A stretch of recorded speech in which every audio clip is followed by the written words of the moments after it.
Hey everybody, it's Jess Forster, and here's a look at my 6x8 story album for my son Sam. I created this layout 2 years ago, and it was a story regarding the first ride that my son took on his two-wheel bike.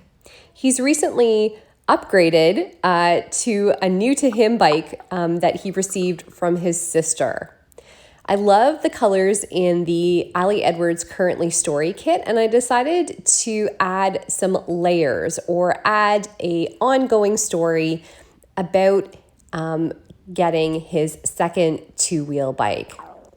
So as you can see, it is springtime in Toronto where I live, and I was inspired not only by the colors in the background, you can see the green grass, but I also like the idea of copying that former page that I created. Now this is a pattern piece of paper, and I'm really inspired by the Life Right Now title, and I'm cutting it down so that the paper will fit into my pocket page. So I'm totally okay not having things outside the pocket. I like my albums to look cohesive, and because this is sized for outside the pocket, I'm simply just cutting it down to 6x8.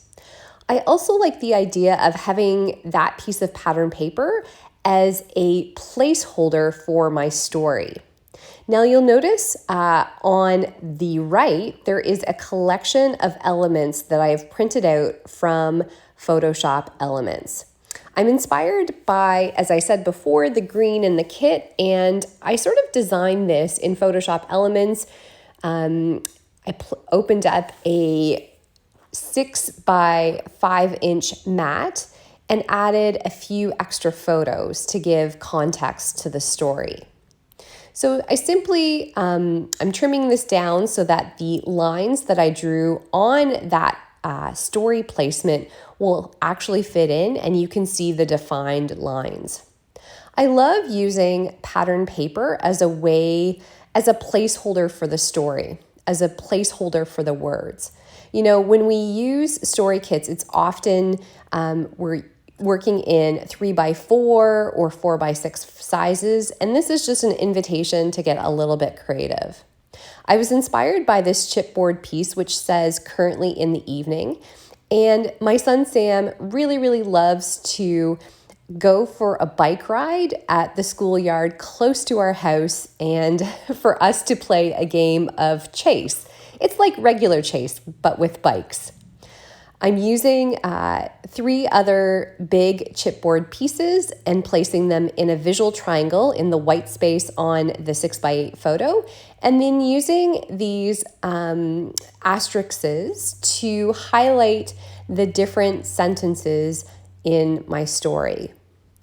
Again, this is an added layer to what I've already created, and I love that story albums are a livable album. So it just adds more layer, more depth, and roots time in the past and the present, and that's where you can get a lot of depth within your stories. It's also okay to copy the types of subjects that or themes within your albums, and I hope that I have given you permission to not only use products inside the page, but also to tell similar stories year after year. You know, even though they're similar stories, there is obviously different details, and I like the idea of capturing what is real right now.